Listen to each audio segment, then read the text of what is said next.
You feed your cat. You pet them. You talk to them every single day. You think you two have a real bond. But your cat doesn't feel any of that. Because cats don't understand human affection at all. Everything you're doing, the cuddles, the baby talk, the treats registers as noise. There are only 10 specific behaviors that actually make a cat bond with you, and almost nobody does them. 1. The slow blink. 3 seconds. That's all it takes. Have you ever caught your cat staring at you across the room? Most people just stare back, and without realizing it, they're sending the worst possible message. In cat language, a fixed, unblinking stare is a challenge. It's confrontational. It's the exact opposite of love. But here's what changes everything. A slow blink does the opposite. Researchers tested this. When people slowly blinked at their cats, the cats were significantly more likely to blink back and actually move closer, even with strangers. That tiny gesture, 3 seconds of soft eye contact followed by slowly closing your eyes, reads to a cat as, "I'm not a threat, I trust you. Here's how to do it. Sit slightly to the side, not directly facing them. Relax your face. Let your eyelids drop halfway, then all the way. Hold for just a second, then open gently. That's it. Don't stare after, don't reach for them. Just offer your hand, low and calm. Do this every morning, every evening. Every time your cat catches your eye. When they blink back, that's not your cat being sleepy. That's your cat saying, I trust you with my life. And if you think that's powerful, stay with me. Because number 7 involves a spot on your cat's body that unlocks something even deeper than eye contact ever could. 2. Stop petting your cat. Start asking first. How do you greet your cat when you walk into a room? Be honest. Do you just reach down and start petting them? If so, you're skipping a step your cat has been waiting for you to learn. Cats don't process the world through sight first, they process it through scent. When two bonded cats greet each other, they don't just walk up and start grooming, they touch noses first. That tiny exchange of scent is a cat handshake. It says, I know you. You're safe. When you skip that and go straight for the head scratch, it's like someone you barely recognize walking up and hugging you with no warning. It's not painful, but it's jarring. And over time, it teaches your cat to flinch instead of lean in. Here's the habit. Every single time you're about to pet your cat, extend one finger first. Hold it a few inches from their nose and wait. Let them sniff. Let them decide. When they push their face into your hand or rub their cheek against your finger, that's your green light. 2 seconds. That's all it takes. But those 2 seconds completely change how your cat experiences your touch. You stop being someone who pets them. You become someone who asks first. And cats never forget the people who ask first. 3. Let your cat mark you. Don't pull away. You've seen it 100 times. Your cat walks up and presses their forehead against your leg, or rubs their cheek along your ankle. Most people just step around it or nudge them away. That's a mistake. When your cat rubs their face on you, they're not just being affectionate. They're doing something deeply intentional. They're marking you with scent glands located on their cheeks and forehead, essentially saying, this person belongs to my safe world. Research shows cats can actually distinguish between familiar and unfamiliar people by scent alone, and rubbing is one of the ways they reinforce that bond. So when your cat does this, don't move. Stand still. Let it happen. Then gently meet them with 2 fingertips at the cheek or chin. Not a grab. Not a full pet. Just presence. And here's the thing most owners completely miss. Your home should smell like your home. Strong candles, essential oils, diffusers with concentrated scents. These don't just smell weird to your cat. Some of them are genuinely toxic to a cat's liver. The cats who feel safest are the ones living in spaces that smell familiar and clean, not perfumed. A home that smells like home is love in a language your cat was born speaking. 4. Talk to your cat like you talk to someone you genuinely adore. Ever notice how your voice changes the second you talk to your cat? That slightly high, soft, ridiculous tone you'd never use in public? Most people feel embarrassed about it. Don't be. Studies show that cats can tell the difference between their owner's voice and a stranger's voice, but only when the owner uses that softer, higher-pitched tone. When owners spoke in their normal adult voice, cats barely reacted. But the moment they switched to that warm, exaggerated tone, cats perked up, turned their heads, and moved closer. And it goes further than that. Cats can actually distinguish their own name from other words, so using it matters. Your cat isn't just hearing sound when you say their name in that soft voice. They're recognizing you specifically. And that recognition builds trust in a way no treat ever could. So every single day, say their name. Add a friendly sentence, then pause. Watch the ears turn. That micro reaction, that tiny shift toward you, is your cat saying, I know that voice. That voice means I'm safe. 5. Most owners bore their cats without knowing it. Have you ever dangled a toy in front of your cat and they just stared at it like you were embarrassing yourself?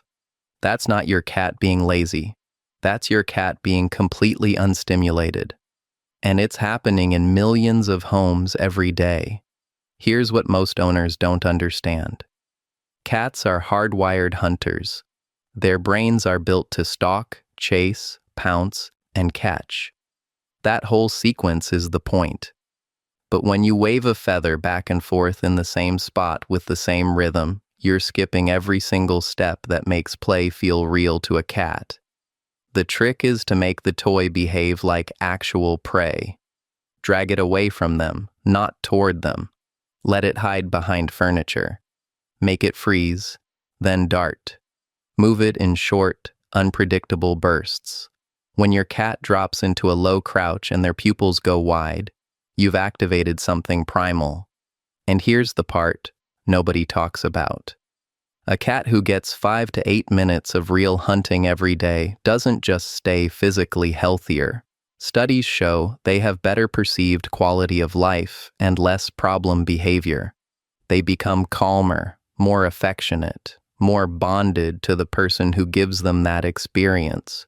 You become the source of their deepest instinct being fulfilled. That's not just play. That's love in a language your cat was born speaking. But don't just stop at the hunt. Because number 6 turns feeding into the natural ending your cat's brain has been waiting for. 6. Stop putting food in a bowl. Think about how your cat eats. You fill the bowl, they walk over, it's done in 3 minutes, maybe less. And then they wander off and stare at the wall for 4 hours. That's not what their brain is built for. Cats in nature eat many small meals a day, each one preceded by a hunt. Their entire nervous system is wired around that cycle. Stalk, catch, eat, groom, rest. When you skip the first 3 steps and go straight to a full bowl, you're cutting out everything that actually satisfies them at a neurological level. Food puzzles change this. You take 10 to 20% of their daily portion and scatter it, hide it, or put it in a simple puzzle feeder. They have to search, paw, problem solve. It's not about making them work for food. It's about giving them back a behavior their brain is literally designed to perform. The ideal sequence: play first, then the puzzle or a small portion of food. That's hunt, catch, eat. In that order. Their whole body knows how to finish that sentence. You're just finally letting them finish it. Start easy, 1 level above the bowl. If they get frustrated, you've gone too hard too fast. The goal is success, not difficulty. 7. The one spot on their body that changes everything. I told you in number 1 that there's a spot on your cat's body that triggers something deeper than eye contact ever could. This is it. When cats who are deeply bonded groom each other, what's called allo-grooming, they don't lick just anywhere. They focus almost exclusively on the base of the skull, right between and just behind the ears. That's the one place a cat can never reach on their own. The only way they ever get groomed there is by someone they trust completely. That's why this spot is different from everywhere else you touch your cat. The belly is vulnerable, the chin feels good, but the area between the ears and down the back of the head is reserved. It's family only. When another cat grooms that spot, it releases oxytocin in both animals, not just the one being groomed, both of them. It's a chemical signal that says, we belong to each other. You can trigger the exact same response. Every single day, take a few seconds to gently stroke that spot with your fingertips. Not a scratch, not pressure. Slow, soft, repetitive strokes. The same rhythm another cat's tongue would use. Watch what happens. Their eyes close slowly. Their body softens. Their purr shifts into something deeper and quieter than what you hear during a normal pet. That's not just comfort. That's your cat's brain releasing the same chemical it would release with a bonded family member. You just became family. 8. This one takes 10 seconds, and it's the one most owners skip entirely. How many water bowls does your cat have? Be honest. If the answer is 1 and it's sitting next to the food bowl, you're creating a problem you don't know about yet. Cats are biologically wired to distrust water near a food source. In the wild, water near a kill is often contaminated, so your cat's instinct is to avoid drinking from whatever is sitting next to their bowl. Many cats in single water source homes are chronically mildly dehydrated without their owners ever noticing. The fix takes 30 seconds. Place 2 or 3 water sources around your home, away from the food, away from the litter box, in different rooms. Change the water daily. Rinse the bowl when you do. If you have a fountain, clean it properly once a week, including the pump. Stagnant water in a fountain is worse than a bowl. Some cats prefer moving water. If yours is a pawer, if they bat at the water before drinking or prefer the tap, that's not a quirk. That's a preference. A fountain might be one of the best things you can do for them. Fresh water in the right place. Every day. That's not a small thing. That's baseline love. 9. The most overlooked act of love in your entire home. You want to know where most of the stress in a cat's life actually comes from? Not loud noises, not strangers, not being alone. It's the litter box. A box that's too small, too dirty, too covered, too close to food, or in a room with no escape route, creates low-grade anxiety that never fully turns off. Studies show that house soiling problems, cats going outside the box, are more often about management than misbehavior. And when you fix the box, the behavior changes. Here's what the research actually recommends. The box should be large, bigger than you think, at least 50 centimeters. Most commercial boxes are too small. Scoop every single day. Not every few days. Every day. Clean the whole box with warm water and mild soap every 1 to 4 weeks. Never ammonia-based cleaners. Ammonia smells like urine to a cat, which makes the box feel dirty even when it isn't. In a multi-cat home, the general guideline is 1 box per cat plus 1 extra, placed in different locations so no cat can block another's access. And if your cat suddenly starts going outside the box after years of being perfect, don't assume it's behavioral. Rule out a medical cause first. Urinary issues and arthritis are both common causes. A vet check before anything else. A clean, well-placed, right-sized litter box is not a chore. It's one of the loudest ways you can tell your cat, I take care of you here. 10. 2 minutes a day that will change every vet visit for the rest of their life.